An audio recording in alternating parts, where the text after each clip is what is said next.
Mais Gérard Grenet, bonjour. Bonjour. Vous êtes chaman. Urbain. Urbain. Je précise bien urbain. C'est-à-dire, c'est quoi la différence? C'est-à-dire que voilà, j'ai du haut de mes 73 ans, j'ai ce recul. Entre 28 ans et 32 ans, j'ai été en initiation chamanique pure et dure à l'ancienne. C'était les années 80, 70, 80. J'étais chef d'entreprise. J'ai eu cette curiosité de m'intéresser à ces gens dont on parlait pas à cette époque-là, et donc j'ai été en immersion pendant 4 ans. Ça m'a fait beaucoup de bien, ça m'a intéressé, ça m'a passionné. À 32 ans, j'ai cessé parce que je voyais pas ce que je pouvais en faire en France. Et puis c'est passé du temps, et ensuite un burn-out, et ensuite un cheminement personnel, on pourrait dire, oui, qui m'a fait conclure, après tout ce temps, que je pouvais installer cette métaphysique chamanique en France. Oui. Avec des codes qui nous permettaient d'échanger ensemble. C'est sûr que j'allais pas mettre des plumes sur ma tête et jouer le tambour sur la place du marché. On m'aurait pas compris. Mais il y avait des fondements très intéressants qui sont toujours actuels. Pour moi, le chamanisme, il est totalement actuel. Mais le chamanisme et la spiritualité, c'est la même chose. C'est la même chose. C'est la même chose pour moi. Et il y a des questions parce qu'on parle de superstition, de croyances, etc. On est sur ce registre-là quand on est chaman. On peut être sur ce registre-là puisqu'on va utiliser la multidimensionnalité humaine. C'est-à-dire que, en fonction de notre attitude, on va avoir une aptitude différente. Et cette aptitude nous élève à une certaine altitude. C'est rigolo, ça, hein? Ouais. Et c'est-à-dire que si je suis en train d'être en ligne avec ma banque et de faire mes comptes, je suis cerveau gauche, j'ai une attitude cérébrale, cartésienne, analytique. Mais si je me mets en méditation à rêver ou à contempler les canards qui se baignent, je vais switcher du côté du cerveau droit, du côté extraneuronal, intuitif, inspirant, et je vais accéder à une banque de données autres. Ouais, alors Gérard Grenet, on vous retrouve au salon au cœur de l'invisible, c'est important de le souligner. On précise que c'est le chamanisme, en tous les cas, est-ce que c'est quelque chose de reconnu, c'est sérieux, ou on se dit, est-ce qu'il y a des dangers, et que vous, dans la profession, vous essayez de combattre aussi, j'imagine?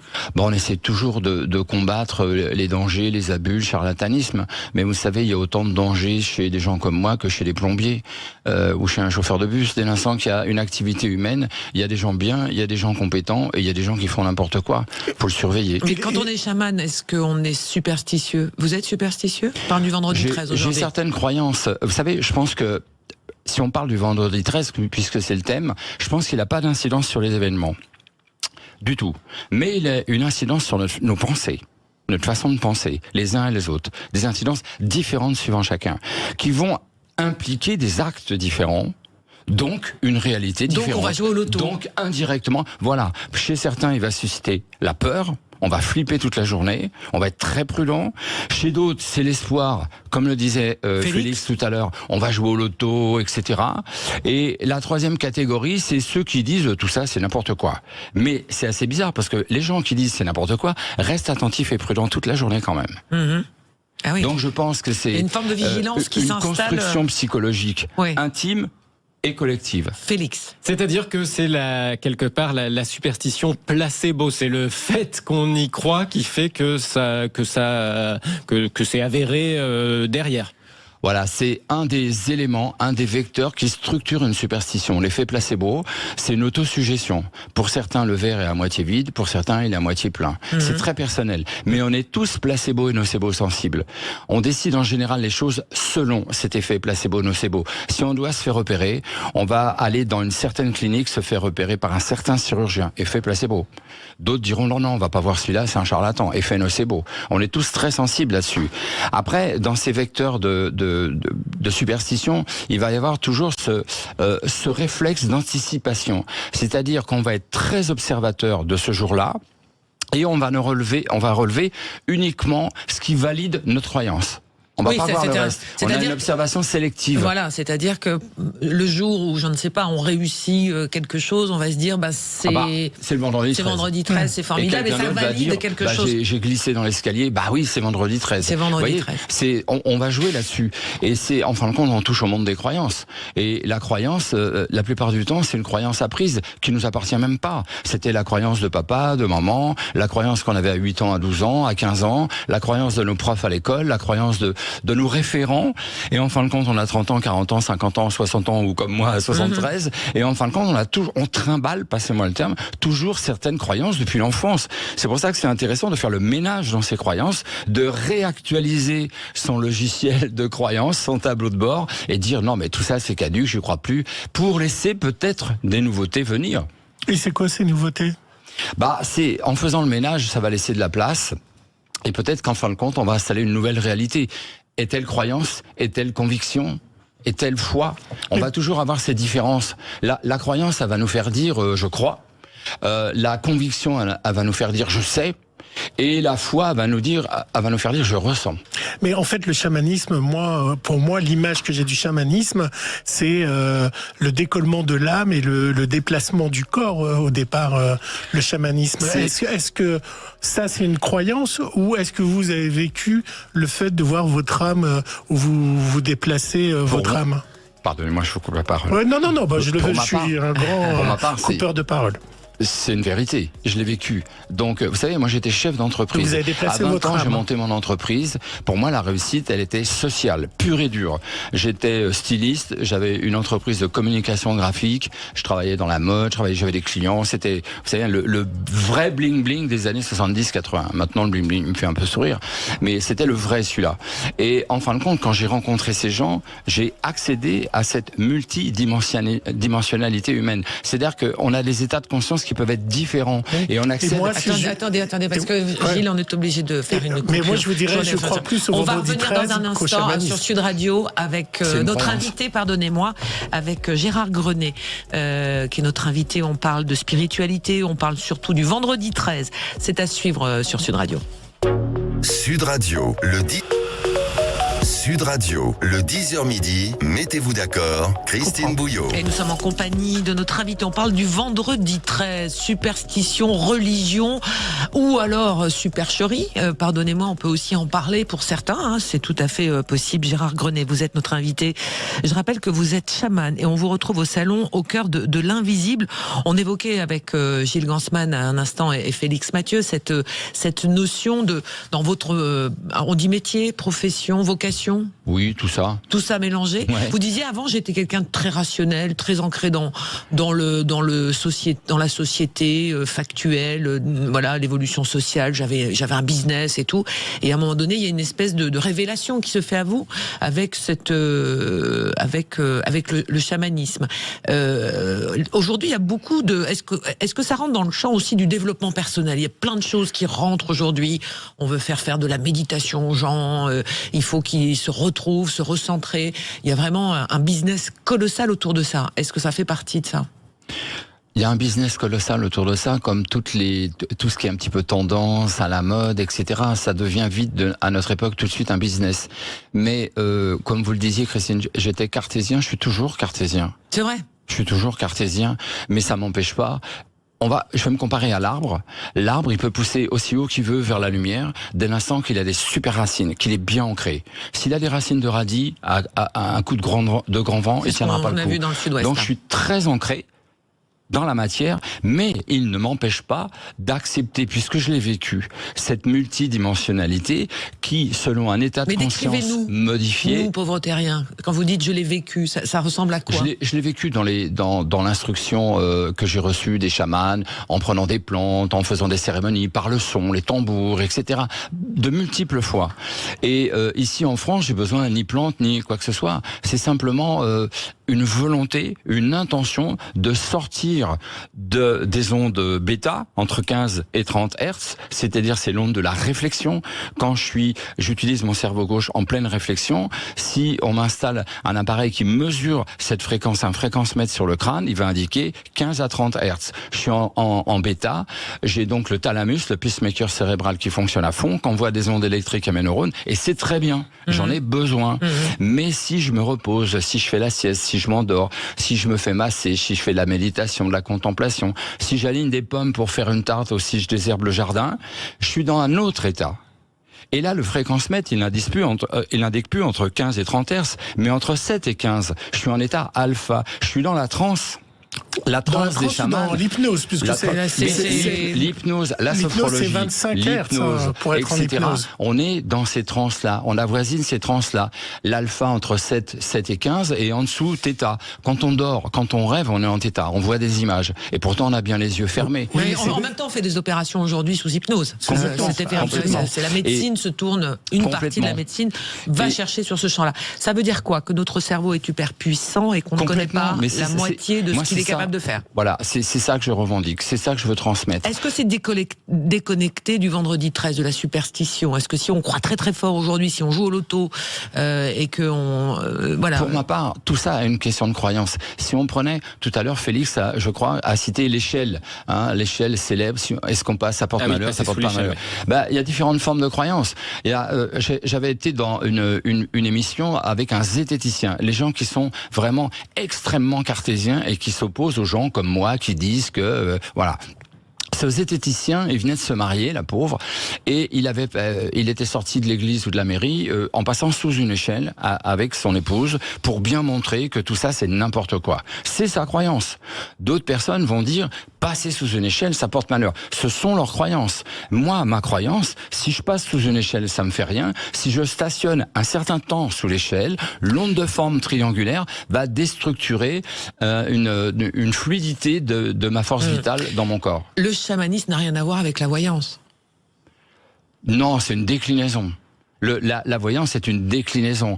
Le chamanisme nous fait utiliser nos différents états de conscience pour obtenir différents réseaux d'informations. Il y a des choses qu'on va obtenir dans la transe, dans l'alpha du chamanisme, qu'on n'obtiendra pas. Mais quoi comme on obtient quoi? Des vues sur soi-même, des orientations, une autre forme de réalité. On va avoir accès à des potentialités. Un potentiel n'existe pas, mais il est présent en tant que potentialité. Et si on se connecte à ce potentiel par l'intention de dire moi je voudrais accéder à ça, on rentre ça dans son GPS, on va rentrer. On est émetteur, récepteur, l'être humain. Dès l'instant qu'on pense à quelque chose. Et ça aide quoi? Des pathologies, des états de dépression, ça permet quoi? Qui vient vous voir? J'ai pas compris votre question, pardonnez-moi. D'arriver à ces états-là, ça soigne quoi? Ou ça résout quoi dans la vie de ceux qui viennent ou celles qui viennent nous voir? Ça va amener de la clarté à notre esprit. La plupart du temps, on est dans le cerveau gauche, la cage du singe fou, on argumente, on contre-argumente, je parle des choix, des décisions. Quand on a une décision, la plupart du temps, on avance d'un pas, on recule de deux, j'y vais pas, je sais pas. En fin de compte, on n'arrive pas à statuer parce qu'on est dans l'argumentaire et le contre-argumentaire. C'est parce qu'on utilise le cerveau gauche. Si je me mets dans un état spécifique, comme je vous ai cité tout à l'heure, qui me permet d'utiliser mon cerveau droit, le cerveau gauche c'est le pilote, le cerveau droit c'est le copilote navigateur. Je vais avoir d'autres informations, d'autres propositions, l'inspiration, l'intuition qui va me diriger certainement sur le choix. Mais on n'est Et ce pas qui est dans le très réel. intéressant, on n'est pas dans le réel, on est dans le rêve. Et le rêve n'est pas réel. Non, on n'est pas dans le rêve. Quand on est sous hypnose, c'est pas le réel. Mais on n'est pas sous hypnose dans ce cas-là. On n'est pas sous quelqu'un qui nous met en hypnose. Et on n'est pas non plus en auto-hypnose. Oui, mais quand vous élevez votre pensée, on est dans une forme de rêve. Il n'y a pas de réalité dans cette pensée. Qu'est-ce que vous voulez dire, Gilles? Que quand on élève sa pensée, quand on arrive à séparer son âme et son corps, on n'est pas dans une réalité. Mais on ne sépare pas son âme et son corps quand on est dans cet état-là. On reste bien vous flottez pas au-dessus de vous-même. Un être humain complet, simplement qu'au lieu d'être à gauche, on est du côté droit, du côté de ce cerveau-là, qui nous permet d'accéder à l'inspiration, à l'intuition. Et ce qui est très intéressant, moi je travaille beaucoup en radiesthésie au pendule. On veut tous avoir la bonne réponse avec un pendule. Et quand on comprend que l'obtention de la bonne réponse passe par la qualité et la pertinence de la question, on se rend compte que les deux cerveaux doivent travailler en simultané. Et c'est ça qui est intéressant, c'est d'avoir une inspiration qui est aussitôt reprise de volée par le cartésianisme, qui va la mettre en forme. Alors, et qui nous aide dans le choix. Donc ça veut dire que les éléments qu'il y a autour de vous aujourd'hui sont importants. La nature, vous parlez des arbres, vous parlez de tout ça, donc c'est aussi un élément qui vous raccroche. Mais il y a quand même quelque chose d'important, c'est que comment on fait le tri entre le sérieux et pas le sérieux. Il y a beaucoup de. Mais je suis d'accord. J'ai pas une recette, hélas. Si j'avais une recette, je vous le dirais. Et c'est pour ça que je suis au salon de la voyance, hein, au cœur de l'invisible, comme il s'appelle maintenant. C'est pas le salon de la voyance, c'est au cœur de l'invisible. C'est-à-dire qu'on essaye de... Parce qu'il y en a qui font croire qu'on peut parler avec les morts, par exemple. Il y a des gens qui sont persuadés... C'est tout... Il y a plein de croyances, Christine. On peut pas lutter contre ça. Mais simplement, c'est bien qu'il y ait un salon comme ça qui permette de démystifier, d'échanger, de parler, de mieux se rendre compte sur le terrain. Là, il y a des voyants, il y a des gens comme moi qui, par exemple, moi, je vais vous dire, l'invisible crée le visible. Vous allez me dire, qu'est-ce qu'il raconte celui-là? Parce que on a un corps physique qu'on voit bien et on a des corps subtils autour. Par exemple, le corps éthérique. Ça, est-ce que c'est une croyance? Est-ce que c'est une réalité? Oui. Bon. À voir. Gérard Grenet, les gens qui viennent vous voir, est-ce que ce sont des gens qui sont souvent désespérés, qui doutent, qui ont finalement quelqu'un qui est en pleine confiance? Est-ce qu'il vient voir et il vient essayer de comprendre? Écoutez, moi je reçois tous les milieux sociaux, tous les âges. Je reçois des gens parfois, oui, évidemment, qui ont des bobos, le zona traditionnel, le torticolis, etc., l'anxiété, le manque de sommeil, la digestion, etc., les andropauses, les ménopauses, dans ces états où on n'est pas en forme, on n'est pas très bien. Mais j'ai beaucoup de gens qui viennent me voir absolument pas désespérés. Ils veulent simplement voir clair, mieux comprendre leur vie, clarifier leurs décisions. J'ai beaucoup de gens, des décideurs. Des gens qui sont dans un fonctionnement très cartésien. Allez voir, avait regardé les horoscopes, hein, il se faisait... J'ai eu rapport avec ces gens. Avec ces gens, sûr, ils ont besoin de se rassurer. Est-ce que c'est une façon de se rassurer? Oui, c'est important de se rassurer. Ça nous permet de nous recentrer. Hein. Quand on n'est pas rassuré, quand on est dans la peur, on est décentré. Et en général, on va faire des bêtises, on va faire des erreurs, on va pas prendre la bonne décision. Donc le retour au calme est vraiment quelque chose de très salvateur. Ça veut dire que vous pouvez avoir une influence sur des hommes de pouvoir? Non, pas une influence. Les hommes de pouvoir, ils sont suffisamment cultivés, intelligents et dans leur force de décision. Mais on peut... les assister au retour au calme. Ce sont souvent des gens très proches du burn-out. Ils travaillent tout le temps, ils courent dans tous les sens, et parfois ils ont besoin de faire une pause pour se restructurer, se recentrer. Tout à l'heure, vous avez dit une chose importante. Vous avez dit que vous ne travailliez pas avec des tisanes. C'est souvent ce qu'on a reproché aux chamans, qu'en fait ils étaient en état de transe parce qu'ils étaient sous drogue. Alors, c'est une drogue relative, c'est-à-dire c'est des drogues, des plantes hallucinogènes, des plantes. On est d'accord. Voilà, c'est pas de la drogue. Pour les psychotropes, tous ces produits-là aujourd'hui, il n'y a pas besoin d'aller chercher dans les plantes. On sait aujourd'hui que l'explosion aussi de l'utilisation de produits illicites et qui sont mauvais pour la santé. Moi, je prêche vraiment. On peut très bien être dans un état de transe et un état modifié de conscience sans rien prendre du tout. Ah bon, ça c'est une bonne nouvelle. Rien. Bon, Gérard Grenet, vous jouez au vendredi 13 plus que les autres jours. Je joue pas, mais j'aurais pu jouer. Vous passez sous les échelles?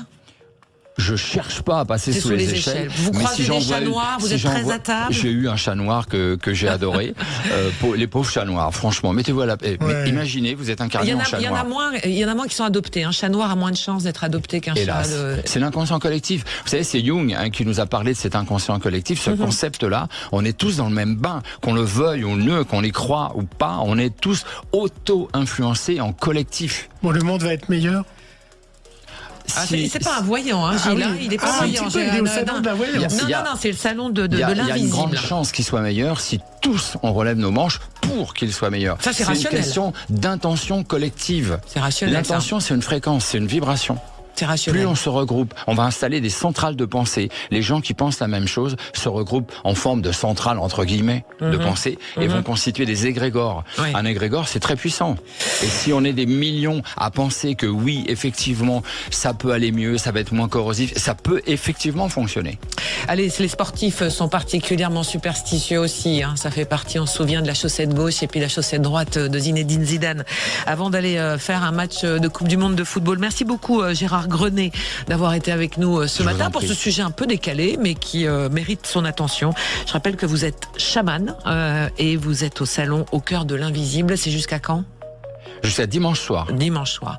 Merci beaucoup. Dans un instant, on va s'intéresser au zapping avec Gilles Gansman et au débat avec nos 4 débatteurs. Merci Félix Mathieu. Très bon week-end à vous et on vous retrouve lundi. À tout de suite.